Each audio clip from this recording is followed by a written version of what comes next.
Biggest lies taught in American schools. Coal and diamonds. We have been taught in science class that diamonds were made from coal that had gone through an immense amount of pressure. But in reality, diamonds are actually made from vertical shafts full of rock that are formed by volcanoes. In fact, coal is found on the Earth's surface and diamonds are found on the Earth's mantle and then brought to the surface by volcanic eruptions, which means that the relationship between diamonds and coal doesn't make any sense. Thomas Edison. For years we have thought that Thomas Edison was the mastermind who invented the light bulb and harnessed the power of electricity to bring light into our lives. But to be honest, Edison actually bought the patent for the incandescent bulb from another inventor named Heinrich Goldbell. Plus, there were about 22 other inventors who were toying with the light bulb invention and working on perfecting it. Blue blood. If you look closely at the inside of your wrist, you'll probably see a small network of blue veins running up into your hand. Despite what they might teach you in elementary school, that's not blue blood running through there. The myth is that deoxygenated blood is blue, while blood leaving the heart is red because it's been filled with fresh oxygen. When you bleed, the blood is immediately red because it's exposed to oxygen in the air. The reason your veins look blue is a simple trick of the light and the way your eyes perceive colors. When light filters through the layers of skin, the low-frequency wavelengths, like red, are refracted by pigmentation and thin fat layers, leaving mostly blue light to reflect back to your eyes. Christian Founding Fathers.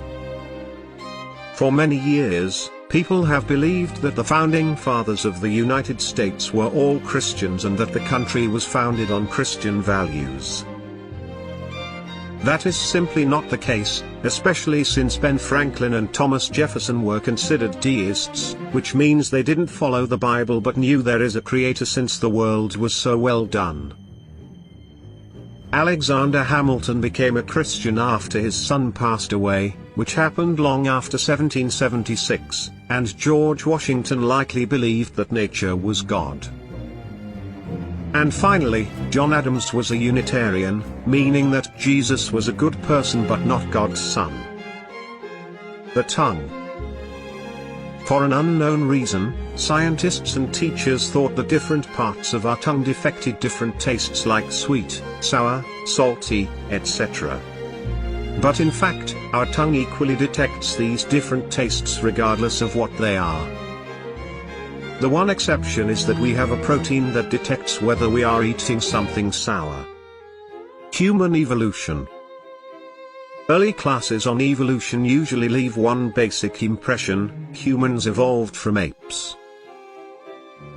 But that's not the way it happened. If that had happened, then there wouldn't be any apes left, because we would have outcompeted them.